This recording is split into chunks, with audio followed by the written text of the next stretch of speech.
Get it to your tight end and make it a one-on-one play with a cornerback. Who's usually going to win that one? The tight end, but not there. Not in this situation. How about the corner defeating that logic and making a really nice tackle? 4 yards on that last completion, so that sets up 2nd and 6.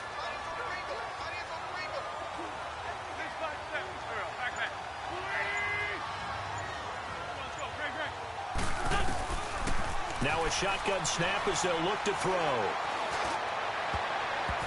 And he almost intercepted it. They haven't picked a ball off yet. That probably now. Oh, man, that was close. The opportunity to change momentum, big play, right in his hands, unable to come down with it. A sigh of relief, no doubt, on offense that fell harmlessly to the ground. So after the 2nd down incompletion, they'll come up now against a 3rd and 6.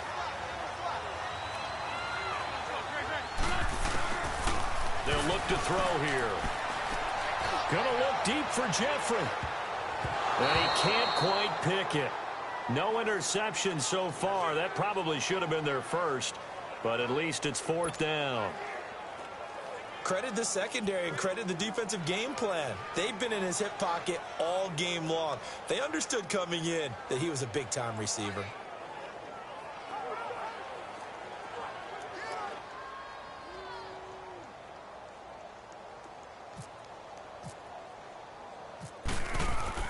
And they're going to fake it from deep in their own territory.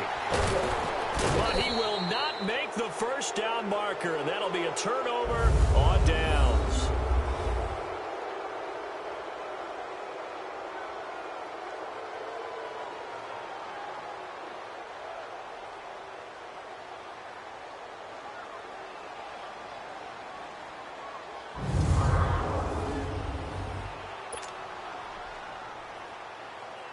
Breaking the huddle, 1st and goal as the return team has set him up with golden field position. Now a play fake here on 1st down. And this is going to be caught. No, they say it's incomplete. The intended target, the tight end, Austin Safarian-Jenkins. And it's 2nd down. I know every offense wants to start their snaps closer to the goal line, but it's actually harder to throw the ball in those situations. You throw into that tight coverage, you see what happens. Hard to get the ball in there. Not enough space there. Lucky maybe that it wasn't intercepted.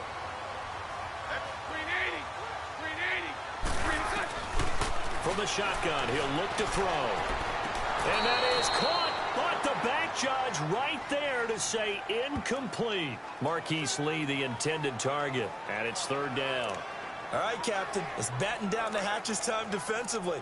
Dodged 2 pass attempts to the end zone.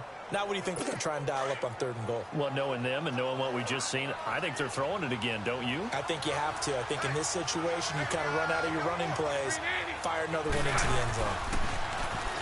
They'll set up a throw. His pass caught at the 4. And he'll be brought down here at the 3-yard line. A gain of 5, but not enough. Leads to a 4th and goal. Whether you're playing West Coast offense or not, one of the maxims of the West Coast offense is you're either throwing a touchdown or a check down. In other words, look for the big shot, but be smart. I think they did exactly that on that play. They didn't get the first down, but they're taking care of the ball well. Yeah, and being rightly cautious with that lead here in the 2nd half. A good drive gets them inside the 5, but they could not punch it in. And credit the defense, too. Make sure that happens because that was the old bend but don't break approach. Made sure they contained them when they absolutely had to and forced the field goal attempt that went through. In this position, trying to get back into the game, teams are looking for a spark from their special teams. That's not what they got, though. They got a setback, and they have a long field to cover if they want to try and put points on the board. Wentz and the Eagles now with a 1st and 10 at their own 15.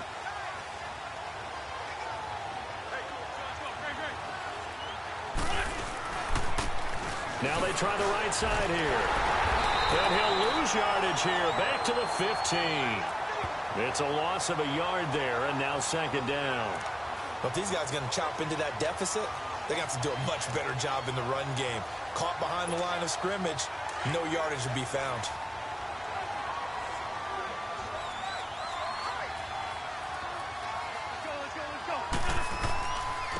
In the middle of the ground attack here. And he'll lose yardage here. Back at the 11, he goes down. It's a loss of 4. Now 3rd down. We just saw another example of how the defense is winning this game. Really at the point of attack, the offensive line is just getting pushed around. I think now as a play caller, you've got to give them a little bit of help. Maybe you keep your tight ends a little bit more. Maybe the running backs help you a little bit with the pass blocking. But you've got to help them get some confidence because you can't abandon the play calling right now.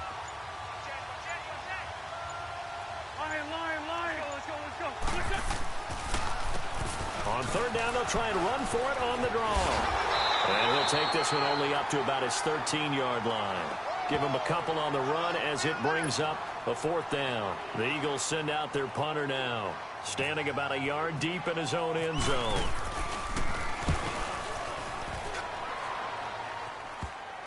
Taking a couple yards shy of midfield. It's just a 32-yard punt with no return. And the Jaguars go on offense, 1st down and 10.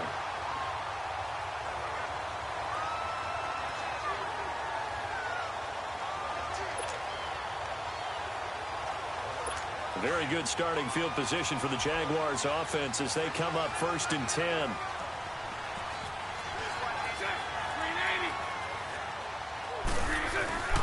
They'll come out throwing here on 1st down. Pass incomplete. Let's face it, perfection is something we all chase, whether it's playing this game or whatever we do. Hard to attain, but that's what they were searching for as that pass goes incomplete. Now he'll look to throw here on 2nd and 10. Got his man complete over the middle. That's Paul. And he'll go down, and that will do it for the 3rd quarter of action. Offside, defense. Well, we looked at each other right when he flinched. We knew that that flag was coming. Yeah, offsides, easy call, mark off the 5, and keep it moving.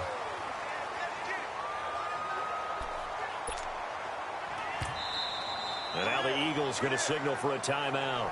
It's just their first. They'll be down to 2 remaining as we step aside here in the 4th quarter.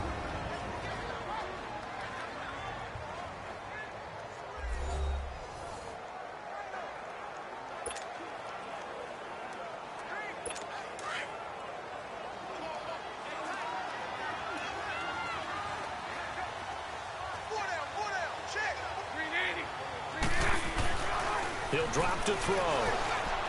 Sheds off the tackle. High throw, but he makes the catch. Missed. He will not go down. And he is out of bounds just a yard or 2 shy of the 10. And that one results in 35 yards. Well, probably the only thing he did wrong there was go out of bounds, nursing this 4th quarter lead. You want to stay in, eat the clock. Yeah, you got to love the effort, the catch, the extra yardage, but you've got to know the situation. Stay in bounds, young man. And he'll take this one inside the 10, down to the 8. A gain of 3, 2nd down. The 4th quarter here, they've got the lead. They want to keep it on the ground. That's what they're doing. Smart football. Keep the clock grinding, keep it going. But you got to figure now, they're going to see more people stacked up at the line of scrimmage as they try and bleed it out. They're going to look to throw. And he will get this into the end zone for a Jaguar touchdown. In for the score. And the Jaguars add on to their lead. They were still throwing with a comfortable lead here late, and now that lead even more comfortable. And your first thought is there bad blood that went into this one ahead of time, that maybe they're seeking some revenge or they just don't like them? But the other thing that always hits me is, are they worried about playoff positioning, right? Are they worried about, do you need enough points in case there's a tiebreaker that comes into play later? Here's Lambeau out to kick this one away. This is fielded at the goal line. And he'll get it up to about the 26-yard line, just across the 25.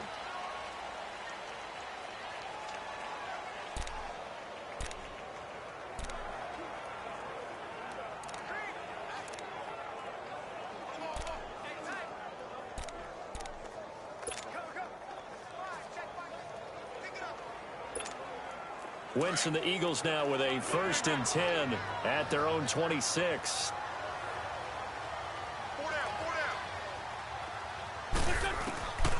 Back to throw here. Buying time to his left. Now he's going to let it go deep left side. And a scary incompletion, almost picked off. It would have been their first INT of the game. Instead, second down. This defense was definitely alert to the possibility of the deep ball, and they were more than ready for it. They've got the lead, fourth quarter. Maybe can expect more passes like that downfield. Back to throw now on 2nd and 10. Firing quickly here, and that's complete. And this one will go to the 28-yard line. That throw good for only a couple. It brings up 3rd down. You got the big lead defensively. Willing to give them that underneath stuff, right? And this is why you work on your tackling. Tackle them after the catch, inbounds, keep the clock running. Just go ahead and bleed the game out that way.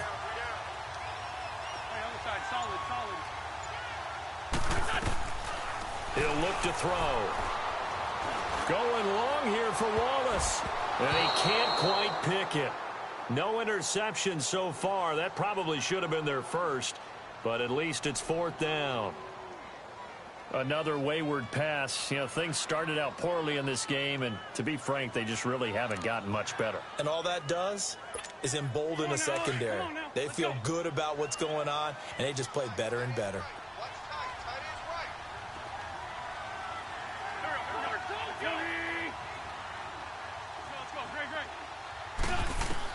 As expected, they're going for it to keep the drive alive.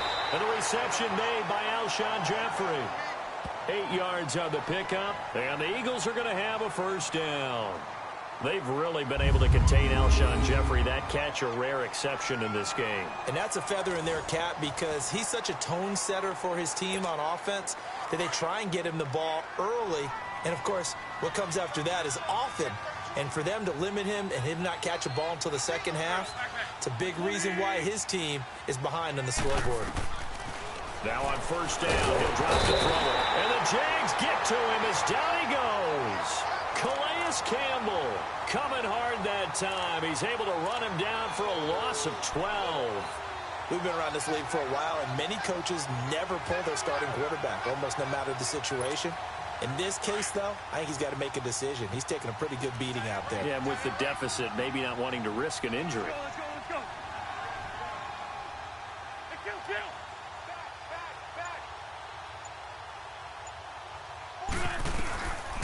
Out of the gun, they'll look to throw. And he almost intercepted it. They haven't picked a ball off yet. That probably should have been their first. And it's 3rd down now.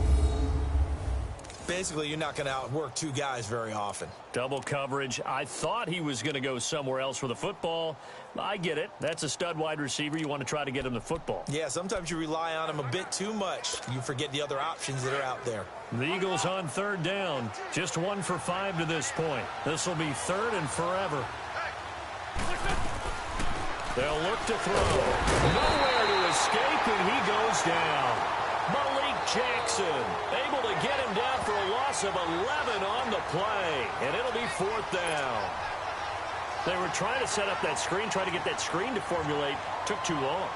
Ends up taking a sack, and that leads you to a couple of other questions. Number one, why don't you just get rid of the football near the screen guy so that you don't take an interception? But really the big one, they just took everything away, and he was really kind of flummoxed on that play and ended up taking the sack.